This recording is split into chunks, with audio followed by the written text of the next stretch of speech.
یک الهه هوشمند با آگاهی هوشمند، انسانی از طریق امواج تپنده عشق که در پالسه های نور در یک الگوی هارمونیک متغیر می تپد ارتباط برقرار می کند.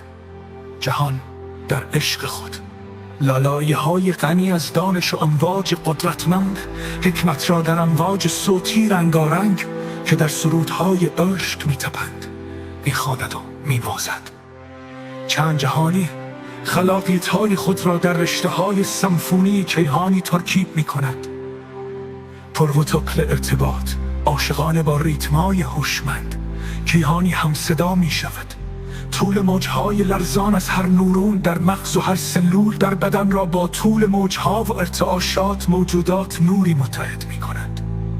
بنابراین انسان از هر سلول در بدن خود با سیستم اطلاعات هوشمند که بدن نوری او با آن تنظیم و ادغام شده است می لرزد و هم صدا می شود. هر هوش در جهان در یک گروه چر سمفونیک سیستم اطلاعات می خواند، در هارمونیک هایی که انسان را در تمام بدنهای نوری خود و از هر سلول در بدن زمینی خود ادغام می کند.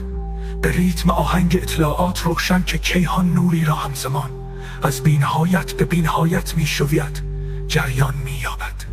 پاسه های نور که در جریان های فکر اولیه می تپند در هارمونیک های موسیقی آسمانی می نوازند.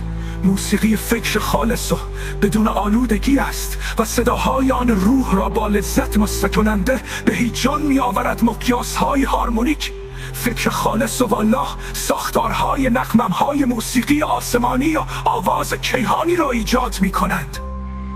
فکر الهی کامل و تأمل آن در هارمونیک هایی که در تمام جهان های نوری در ملودی های صوتی نوری می لرزند هم صدا می شود.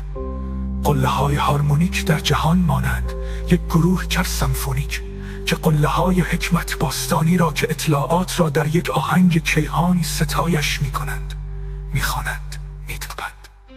فکر الهی به عنوان یک ملودی چند جهانی می تپد و وضوح و شفافیت آن به تمام خلقت می خواند، سرود می خواند.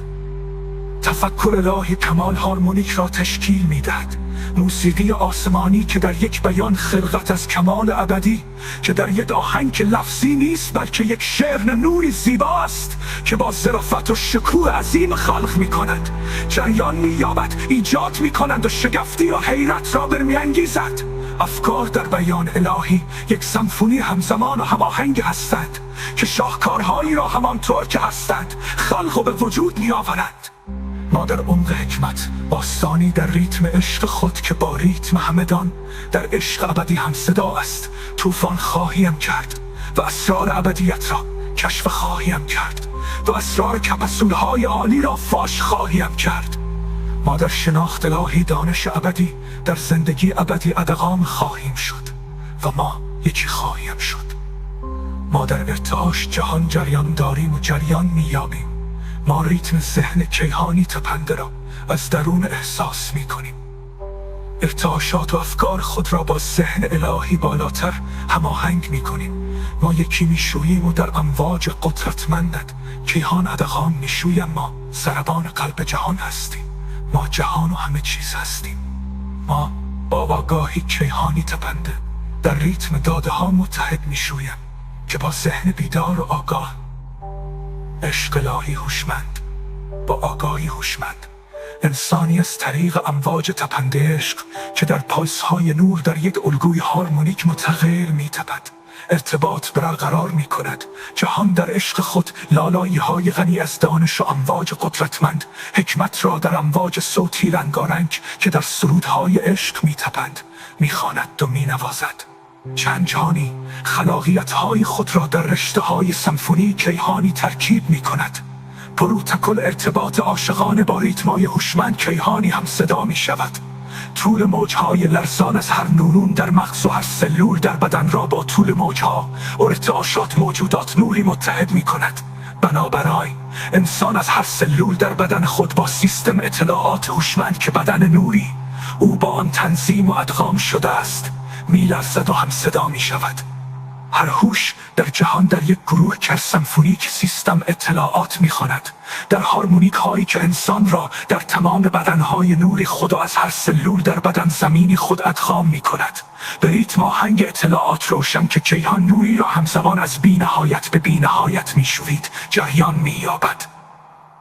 پالسای نور که در جریانهای فکر اولیه میتپند، در هارمونیک های موسیقی آسمانی مینوازند.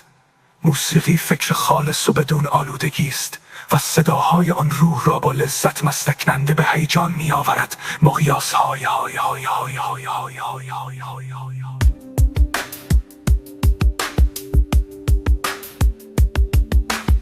در هارمونیک هایی که در تمام جهان های نوری، در ملودی های صوتی نوری می لرزند، هم صدا می شود. هر هوش در جهان در یک گروه سمفونیک سیستم اطلاعات می خواند، در هارمونیک هایی که انسان را در تمام بدنهای نوری خدا از هر